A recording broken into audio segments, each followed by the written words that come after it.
বন্ধুসকল মই যদি আপোনালোকক কওঁ আপুনি এতিয়াৰে পৰা যদি মাহে মাহে 1400 1400 টকাকে বিনিয়োগ কৰি পেলাই যায় ৰিটায়াৰমেন্ট হোৱাৰ পিছত মানে 60 বছৰ বয়সত আপুনি মাহে মাহে 1 লাখ কে টকা উলিয়াব পাৰিব পুৰা লাইফ টাইম লৈকে বিশ্বাস হৈছে নে বিশ্বাস নাই হোৱা ইনিশিয়ালি মোৰো বিশ্বাস নাই হোৱা কিন্তু যেতিয়া মই ভালকে ক্যালকুলেশন কৰা আৰম্ভ কৰিলো পুৰা সব জল পট হৈ গল ইনফ্যাক্ট আপুনি লাষ্টৰ পিনে 2 লাখ কে উলিয়াব পাৰিব পুৰা লাইফ টাইম উলিয়াই থাকিব পাৰিব কেনেকৈ সম্ভৱপৰ হ'ব মই পুৰা ডিটেইলছ আজিৰ ভিডিওটোত দেখাবলৈ গৈ আছো সো লাষ্টলৈকে চাব আৰু স্কিপটো একদমই নকৰিব সো फ्रेंड्स মোৰ নাম ডক্টৰ ৰাজীৱ এলবি ৰয় মই এজন এমপি ৰেজিস্টাৰ্ড মিউচুৱেল ফান্ড এডভাইজৰ হয় আৰু মই ষ্টক মাৰ্কেটৰ ওপৰত কিতাপো লিখো সো মোৰ কিতাপ কেখন Amazonৰ উপলব্ধ হয় এখন অসমীয়াত আছে আৰু 4খন মান ইংৰাজীত আছে ইংৰাজী কেখন Amazonত উপলব্ধ আৰু এইটো মোৰ YouTube চেনেল ইয়াতে মই ষ্টক মাৰ্কেট আৰু মিউচুৱেল ফান্ডৰ ওপৰত ভিডিও বনাও যদি শিকিব বিচাৰিছে তেতিয়া হলে চেনেলটো সাবস্ক্ৰাইব কৰিবলৈ নেপাহৰিব আচ্ছা বলক তেতিয়া হলে আমি সময় নষ্ট নকৰি পেলাই মই আপোনালোকক দেখাই দিও কেনেকৈ ইমান কম এমাউন্টেৰে আমি ইমান ডাঙৰ ক্যাপিটাল মাহে মাহে উলিয়াবলৈ সক্ষম হম ইয়াতে চাও মই পুৰা ক্যালকুলেশনটো দেখাই আছো মিউচুৱেল ফান্ডত আপুনি যেতিয়া বিনিয়োগ কৰিব না মিউচুৱেল ফান্ডত এটা বিৰাট ধুনিয়া সিস্টেম আছে যাক কোৱা হয় SWP মানে কি সিস্টেমেটিক উইথড্ৰল প্লান ঠিক আছে এটো মিউচুৱেল ফান্ডৰ ভাল এটা ধুনিয়া ফেসিলিটি আপনি এতিয়াৰ পৰা পইচা জমা কৰি যাব ধৰিলো 1 কোটি বা 2 কোটি টকা আপনি জমা কৰিলে ৰিটায়াৰমেন্টৰ পিছত আপনি ইয়াৰ পৰা মাহে মাহে 1 লাখ বা 1.5 লাখ কে উলিয়াই যাব সো বাকি যোনখিনি এমাউন্ট থাকিব সেইখিনি ইনভেস্টেড হৈ থাকিব আৰু মাহে মাহে আপনি ৰিটায়াৰমেন্ট পেনশন হিচাপে আপনি 1 লাখ বা 1.5 লাখ যোনটো হিসাব বিচাৰে আপনি সেইটো হিসাবত পইচা উলিয়াই থাকিব পাৰিব ইয়াত দুটা বেনিফিট এক নম্বৰ কি সিস্টেমেটিক্যালি আপোনাৰ একাউন্টত মাহৰ 1 তাৰিখ 2 তাৰিখ যোনটো ডেট আপনি চুজ কৰে হেতু মতে আপোনাৰ একাউন্টত পইচা আহিব আৰু 2 নম্বৰ বাকি যোনখিনি এমাউন্ট থাকিব সেইখিনি এমাউন্ট ইনভেস্ট হৈ থাকিব যাতে পইচাখিনি ফাৰ্দাৰ গ্ৰো হয় ঠিক আছে সো এইটো কোৱা হয় সিস্টেমেটিক উইথড্ৰল প্লান ঠিক আছে আচ্ছা প্ৰথমতে যে মই আপোনালোকক কলো যে আপনি মাহে মাহে 1400 টকা যদি জমা কৰি পেলাই যায় 1400 জমা কৰিলে মই ৰাফলি ধৰিছো 1 কোটি টকাৰ কৰ্পাস এটা জমা হ'ব আপনি যেতিয়া ৰিটায়াৰ কৰিব তেতিয়া 1 কোটি মান জমা হ'ব সো এইটো সাকে আপোনালোকৰ বিশ্বাস নাই হোৱা 1400 रुपीस জমা কৰি কেনেকে 1 কোটি হ'ব সো এইটো সম্ভৱপৰ হ'ব with the help of compounding compound ইন্টাৰেষ্টক 8 ওয়ান্ডাৰ বুলি কোৱা হয় সো ইয়াৰ মই ক্যালকুলেশনটো দেখাই আছো আগে মই দেখাই আছো যে যদি আপনি 1 কোটি টকাৰ কৰ্পাস এটা জমা কৰে ৰিটায়াৰমেন্টৰ সময়ত এইখিনি পইচাৰে আপনি কেনেকে 1 লাখ কে উলিয়াব পাৰিব পুৰা লাইফ লং লৈকে যিমান দিন জিয়াই থাকে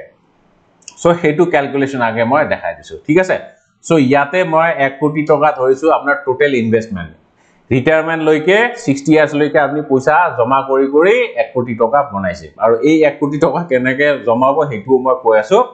চাই লওক ইয়াতে কেইটা 7টা জিৰো আছে না 1 2 3 4 5 6 7 ওকে 7টা জিৰো আছে সো আপনি মাহে মাহে কিমান টকা উঠাব 1 লাখ টকা কে উঠাই থাকিব ঠিক আছে ইয়াতে 5টা জিৰো আছে ওকে উইথড্ৰল পাৰ মান্থ এতিয়া এক্সপেক্টেড ৰিটাৰ্ন ইয়াতে এক্সপেক্টেড ৰিটাৰ্ন বুলি কিয় মই লৈছো কাৰণ আপনি যদি 1 কোটি টকা ইনভেস্ট কৰে আপনি 1 কোটি টকা মাহত খৰচ নকৰে আপনি মাহে মাহে তাৰ পৰা অলপকে উলিয়াই থাকিব নহয় নে সো 1 লাখ কে যদি আপনি উলিয়াই থাকে সো বাকিখিনি পইচা প্ৰথম 1 কোটি টকাৰ আপনি 1 লাখ টকা উলিয়ালে মানে কিমান 99 লাখ থাকিল সো এই 1 কোটি টকা আপোনাৰ সেভিং একাউন্টত আহিব আৰু বাকি এই 99 লাখ টো আপোনাৰ ইনভেস্টেড হৈ থাকিব ঠিক আছে সো ইনভেস্টেড হৈ থাকিলে হেখিনি পইচা obviously গ্ৰো হ'ব সো এই যে ইনভেস্টেড এমাউন্টত আপনি কিমান ৰিটাৰ্ন পাব মই 15% ধৰিছো 15% ইজ কোৱাইট পসিবল কাৰণ নিফটিত যদি আপনি ৰিটাৰ্ন চাই যোৱা 30 বছৰত তেনকা 14-15% মান ৰিটাৰ্ন জেনাৰেট কৰি পেলাই দিছে কিউমুলেটিভ ৰিটাৰ্ন ঠিক আছে আচ্ছা সো যদি আপনি 1 লাখ কে উঠায় মাহে মাহে 15% আপোনাৰ ইন্টাৰেস্ট হ'ব এনুৱেল ইন্টাৰেস্ট সো আপনি যদি 10 বছৰ কে উঠাই থাকে 10 বছৰ উঠালে আপোনাৰ একাউন্টত কিমান পইচা জমা থাকিব চাওক ইয়াতে মই 10 ইয়াৰ্স দিছো 1 কোটি টকা ইনিশিয়াল কৰ্পাছ ইমান টকা মাহে মাহে উঠাই আছে ফাইনেল ভ্যালু মাহে মাহে 1 লাখ কে উলিওৱাৰ পিছতো আপোনাৰ হাতত কিমান থাকিব 1,44,58,315 rupees দেখিছে ম্যাজিকটো 10 বছৰলৈকে আপুনি 1 লাখ কে উলিয়াই আছে তথাপিও আপোনাৰ যোনটো ইনিশিয়াল ইনভেষ্টমেন্ট আছে তাতকে বেছি পইচা স্টিল জমা হৈ আছে সো এইটোৱে SWP ৰ বাহাদুৰি বুজি পাইছে আচ্ছা ইয়াতে মই 10 বছৰ দেখাইছো তাৰমানে আপুনি 60 ইয়াৰ্ছত ৰিটায়াৰমেন্ট ললে 10 বছৰলৈকে খাই থাকিলে 1 লাখ কে খাই থাকিলে ঠিক আছে আপোনাৰ বয়স কিমান হল 70 ইয়াৰ্স এতিয়াও তো 1,44 lakhs আপোনাৰ একাউণ্টত জমা হৈ আছে আৰু আপুনি 70 ইয়াৰ্ছত তো নমৰে আজিকালি মানুহৰ লাইফ এক্সপেক্টেন্সি বাঢ়িছে 80-90 ইয়াৰ্স লৈকে আৰামছে জিয়াই থাকে ঠিক আছে সো মই ধৰিছো আপুনি ইয়াত আচ্ছা ইয়াতে মই যে প্ৰথমতে 10 ইয়াৰ্স বুলি ললো 10 ইয়াৰ্স কিহৰ কাৰণে ললো কাৰণ ইনফ্লেশন হয় নাই ইনফ্লেশনৰ কাৰণে এতিয়া যদি আপুনি 1 লাখ টকাত মাহটো চলিব পাৰিছে 10 বছৰ পিছত আপোনাৰ বেছি পইচা লাগিব ঠিক আছে সো মই কি কৰিম আপোনাৰ বয়স যেতিয়া 70 ইয়াৰ্স হ'ব 10 বছৰ পিছত মই 1.5 লাখ টকাকে উঠাম ঠিক আছে আৰু আপোনাৰ হাতত কিমান পইচা জমা আছিল 1,44 lakhs মই বাকিখিনি নধৰো ঠিক আছে মই পুৰা ৰাউন্ড ফিগাৰ কৰি দিছো চাওক আপনি এতিয়া কি কৰিব another 10 years 1,50,000 কে মাহে মাহে উঠাই যাব ঠিক আছে আৰু বাকিখিনি এমাউন্ট ইনভেস্ট হৈ থাকিব 1,44 lakhs ৰ বাকিখিনি ইনভেস্ট হৈ থাকিব আৰু মাহে মাহে আপনি 1.5 লাখ কে উলিয়াই যাব ঠিক আছে সো another 10 years আপনি উলিয়ালে সো 10 years উলিয়াৰ পিছত এগেইন এতিয়া আপনি আপোনাৰ হাতত চাওক কিমান পইচা জমা আছে 1,92,60,000 দেখিছে এতিয়া আপনি উইথড্ৰল এমাউন্টটো বঢ়াই দিলে 1 লাখৰ পৰা 1.5 লাখ কৰিলে 10 বছৰ পিছত তথাপিও আপোনাৰ হাতত প্ৰায় 2 কোটিৰ ওচৰা-ওচৰি পইচা জমা হৈ আছে বুজি পাইছে ওকে এতিয়া মই এগেইন অ্যানাদাৰ মই 30 ইয়াৰ্স দেখাই আছো সৰি 10 ইয়াৰ্স দেখাম কাৰণ আপোনাৰ এতিয়া বয়স কিমান হ'ব 80 ইয়াৰ্স হৈ গল ঠিক আছে 80 ইয়াৰ্সত আপনি ইমানখিনি পইচা এতিয়া জমা কৰিছে আৰু মাহে মাহে 1.5 লাখ কে উঠাইও আছে এতিয়া another 10 years পিছতো আপোনাৰ ইনফ্লেশন বাঢ়িব হয় নাই খৰচটো অলপমান বেছিকে যাব গতিকে মই 1.5 লাখৰ জায়গাত এতিয়া ধৰিম 2 লাখ কে আপনি মাহে মাহে উঠাই আছে ঠিক আছে সো another আপনি 10 years উঠাব পাৰিব আৰু 10 years উঠোৱাৰ পিছত আপোনাৰ হাতত কিমান জমা থাকিব 62 lakhs দেখিছে এতিয়া আপোনাৰ বয়স কিমান হল 10 বছৰ পিছত 90 years 90 yearsৰ পিছত মই নাভাবো আৰু আপনি ফাৰ্দাৰ কিবা প্ল্যানিং কৰিব লাগে 90 years লৈকে যদি জিয়াই থাকে দ্যাট ইজ মোৰ দ্যান এনাফ মানে নাই সো যেতিয়া আপনি মৰিব মৰা বয়সতো ইমান বছৰ আপনি আৰামত খাই থাকিলে একদম বিনা কষ্টত 1 লাখ তাৰ পিছত 1.5 লাখ তাৰ পিছত 2 লাখ কে উঠাই থাকিলে